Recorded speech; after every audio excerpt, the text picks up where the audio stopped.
What is mountaineering?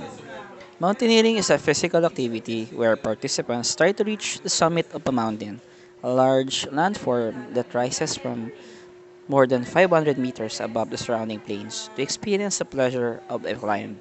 Technically, it refers to a sport of mountain climbing, which includes rock climbing and ski mountaineering. Mountaineering is also called alpinism, which refers to climbing the mountains in the Alps in Europe. People engaged in the sport are called mountaineers. According to the book of the mountaineering in the Philippines, mountaineering is not just a physical activity but also a mental one. It is defined in the book as a physical and mental activity that requires skills, experience, common sense, and guts in ascending and descending mountains.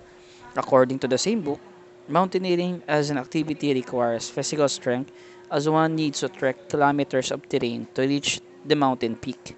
In trekking, you carry your body weight plus the weight of your backpack against a gravitational pull as you walk up to the mountains. This is the reason why mountaineers are required to have a semblance of physical fitness.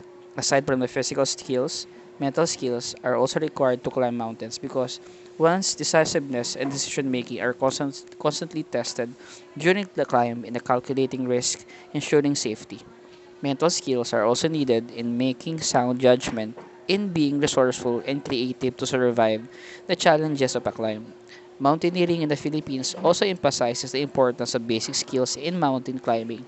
The basic skills include proper breathing, backpacking, cooking, and other skills such as rappelling, caving or spelunking, swimming, and camping also help in making mountaineering experience a better one. Skills and knowledge in the first aid and search and rescue are just as important as well. However, skills alone are not enough. Most of the time, common sense helps just as much in surviving mountains. The use of one's senses oftentimes a better basis in making practical decisions on steps and actions to take while climbing. Decisions as to which trail to take, if it is safe, or to cross a river when thus depends on what sees or feels. In this regard, guts before are important element as well. In the mountain, your common sense usually tells you whether you are doing is safe or dangerous. But sometimes you are hindered by your fear of what lies ahead, even though your senses tell if it is safe to move further. In the mountain, one may encounter unexpected things, thus, your guts will push you to go much further and not settle for your comfort zone. History of mountaineering. Ever since the time of people always have climbed mountains, especially since when the landforms are naturally accessible.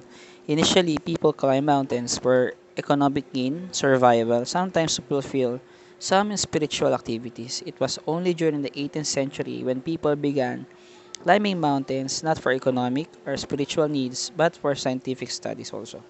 During such time, a growing need of experts, scientists, and natural philosophers alike climbed the mountains, the Alps in the Europe to study natural environment there.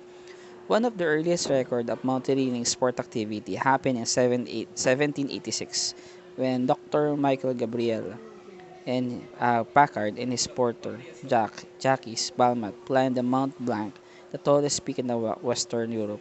The two climbed the Mont Blanc to win the prize money, which was offered by the Swiss government, as which scientist Horace Benedict de Saussure, to anyone who would able to reach the summit of the said mountain.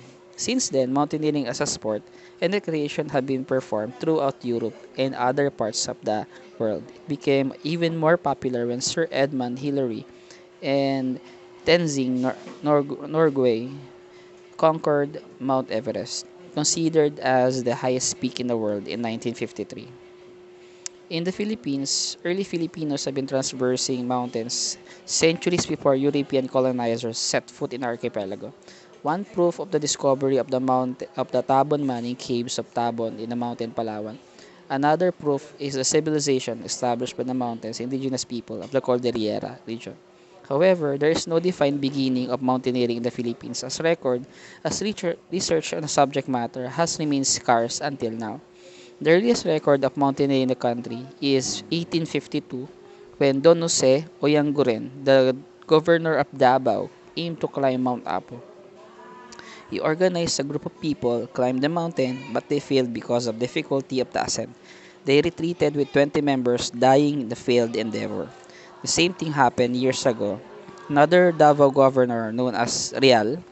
This was only the 1880 that the summit of Mount Apo was finally reached. The successful climb was led another governor of Davao, Don Joaquin Rahal, together with his Father Mateo Gisbert, and Dr. Joseph Montano. The three were able to successfully reach the Mount Apo with the help of the Bagobos, the indigenous people in the area. According to mountaineering in the Philippines, the golden years of mountaineering were during 1990s, even as mountaineering has become quite popular nowadays. In fact, a quite few mountaineering clubs or societies, most of which provide formal training offer courses on mountaineering, have been established for those willing to venture in this kind of sports and recreation.